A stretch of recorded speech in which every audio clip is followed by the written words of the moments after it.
Avi Lewis is a proponent of the Leap Manifesto. You've just come out of that session. That session has just priorized a resolution concerning the Leap Manifesto. It's going to go to the plenary session.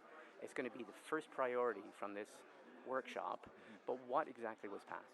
So what ended up getting passed and put to the number one priority spot, as you say, which means this will now hit the floor on Sunday morning of the whole plenary, is a combination of language from a couple of different riding associations, one of which from Vancouver East says, the Leap Manifesto is a high-level document. It's an aspirational document. It names the twin crises that we face in Canada, climate and inequality, and says that we need a big, bold, ambitious agenda to meet all of these crises at the same time.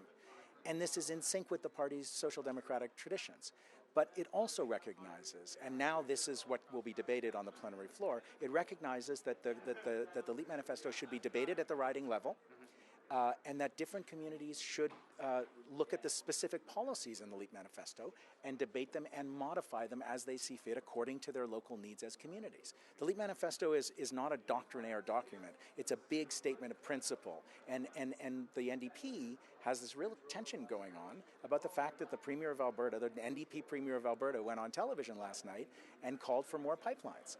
And the Leap Manifesto says we can't spend another dollar on fossil fuel infrastructure. We need to be building the infrastructure of the next century, not the last century. Apart from the fact that renewable energy creates 6 to 8 times more jobs than equivalent investments in pipelines. But what you're saying is that this modified, amended resolution, this hybrid resolution, which is going to come forward on Sunday morning, Vancouver East and Toronto Danforth, allows a lot of water to be put in the wine as the party debates the Leap Manifesto over the next few years. It allows specific regions in Canada and specific constituencies within this broad movement to come to their own conclusions about which parts of the manifesto speak to their political reality and which parts are no-go zones and which parts should be tougher and which parts should be different. And that's critical. I mean, if the Leap Manifesto is going to be part of the rejuvenation of the NDP, it has to be an organizing tool for having more grassroots democracy in the party. There's a real feeling among, delegates here that they don't have as much of a voice as they like. Justin Trudeau just announced this massive opening of the policy process of the Liberal Party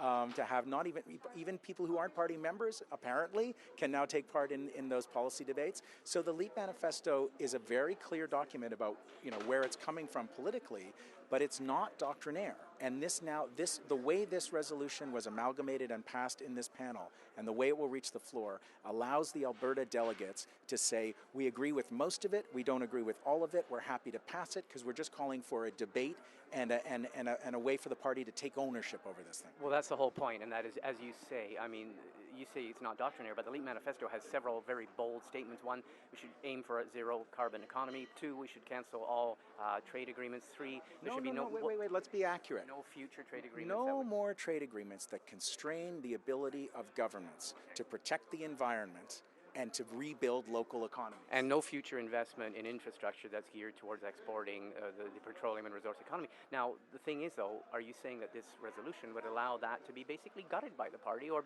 applied in a piecemeal manner? The Leap Manifesto is an open source document. It was a result of a consensus process among people from movements across the spectrum of different issues, across the length and breadth of this country. And the NDP will do what it does with the Leap Manifesto.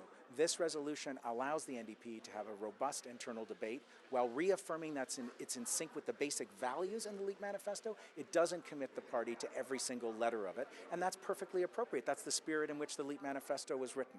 So people should keep their eyes glued on Sunday, the debate at the plenary session when this resolution comes up? This is the beginning of something, but I think what the party has done in this panel is something really sensitive and something really smart, which is to say, we resonate with the values in this document, and we're not adopting it wholesale. We want to have a debate about it within the party. And I think a lot of grassroots activists in this party want to use that debate to demand a greater voice in the shaping of policy in the party.